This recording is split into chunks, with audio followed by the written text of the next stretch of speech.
Stephanie Scott was a 26-year-old resident of Leighton, a tiny Australian town in the New South Wales region. Stephanie was engaged to a man named Aaron Woodley and taught drama and English. The wedding was scheduled for April 11, 2015, and the couple had been together since high school.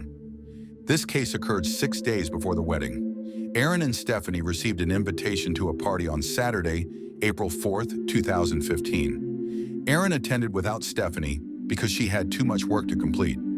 Aaron spent the night at his parents' house after spending the evening at the party.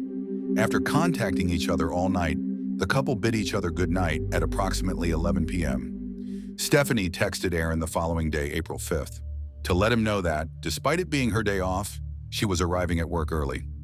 Since Stephanie was so passionate about her work as a teacher, she didn't want her honeymoon to interfere with her students' education. To prepare for the substitute teacher who would be covering her while she enjoyed her honeymoon vacation, she went to the school to make some lesson plans.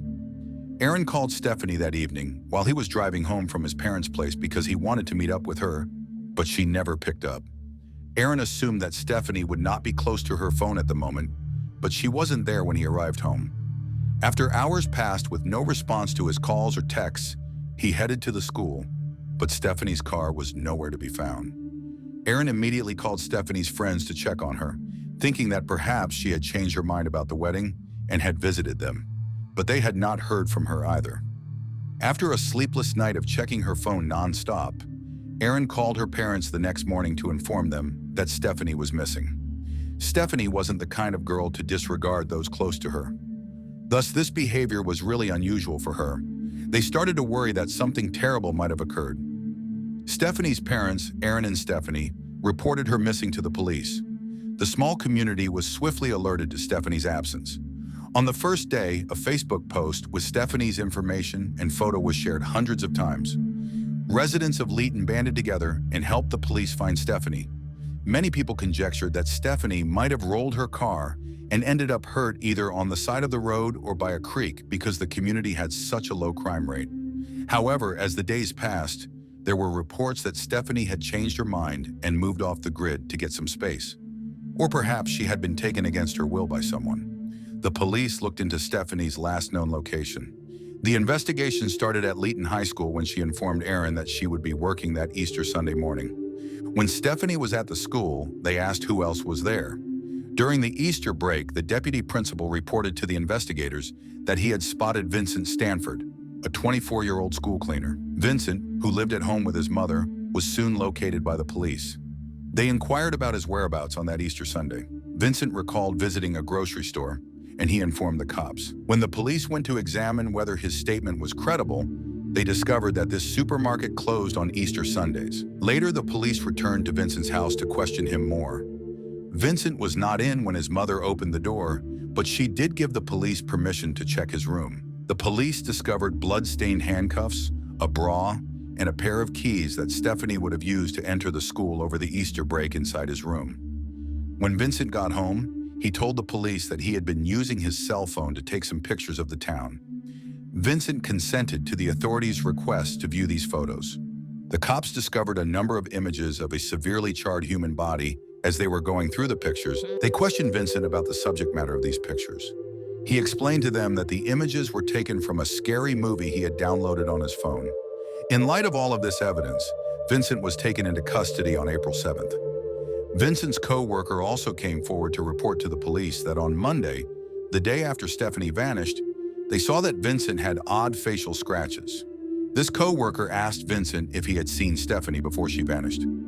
Vincent informed the man that he hadn't seen her lately. The colleague then offered his hypothesis as to her whereabouts, stating that the stress of the wedding may have caused her to go. Vincent gave a peculiar laugh in response. Vincent made the terrifying admission that he was responsible for Stephanie's disappearance on April 10th, the day before the couple planned to get married. He described the events of that day to the police. He made the decision to murder Stephanie when he saw her on Easter Sunday. He informed them that his want to kill her started when he was about 7 years old and that he couldn't stop himself. Vincent saw Stephanie working alone and took advantage of the situation to murder her. He hurried home to gather what was effectively a murder kit. He got out a knife, handcuffs, cleaning supplies, and Viagra. Then he went back to the school to wait, Stephanie was essentially prepared for her big day when she completed the lesson plans. On her way out, she ran into Vincent. She informed him that she was leaving for home at the end of the day. She bid Vincent farewell and wished him a pleasant Easter. Vincent grabbed Stephanie and covered her mouth with one hand to prevent her from yelling as she turned to open the metal gate at the school's entrance. After that, he dragged her into a storeroom and flung her on the floor. He took off all of her clothes and shut the door. Then Vincent pushed himself on Stephanie. He then hit her in the face more than 30 times, knocking her out. Then, aiming for Stephanie's arteries, he took out his knife and stabbed her in the neck.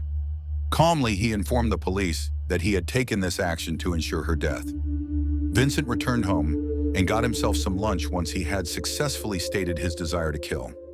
After cleaning up at the school, he returned and placed Stephanie's body in the boot of her own vehicle. After driving Stephanie's car to his residence, he left Stephanie's body in the boot and concealed it there for the night. The following morning, Vincent got up early and drove 70 kilometers to Kookaburra National Park. After removing her body from the car's boot, Vincent wrapped her with branches and removed her engagement ring. Then he lit her body on fire. Before heading back and abandoning Stephanie's car in a field, he shot some pictures with his cell phone as he watched the flames devour her body. After that, he sent his brother Stephanie's engagement ring so he could sell it. He then went to work and carried on with his life as usual until he was taken into custody by the police. The day he admitted to the crime, Stephanie's body was discovered. The police were informed by Vincent that he had little memory of the murder and that he had no idea why he had saved the bra. He told them, "Perhaps I just wanted a souvenir." He clarified that his actions were merely a means of gratifying his intense urge to kill, and that he felt no remorse whatsoever for what he had done to Stephanie or the impact it had on her loved ones. "This is how I am set up," he added. "After 24 years of living with humans, I believe I've done remarkably well. I don't believe that my incapacity to interact with others can be treated." The cops investigated his search history and examined his equipment. They discovered searches for SA videos there, some of which included deceased people. They also discovered searches for knives used by serial killers. They perused Vincent's journal as well. The authorities found a startling plot to kidnap and murder a 12-year-old girl in the journal, as well as the writings of other local ladies he had stalked and recorded their daily activities. They found that Vincent had exhibited violent conduct from an early age after he was charged with murder. He choked a teacher when he was 12 years old, which led to his expulsion from school and months-long placement in a mental health facility. Stephanie's family and Aaron encouraged the community to join them for a picnic tribute to honor Stephanie's life on April 11th, the day that was supposed to be the couple's wedding.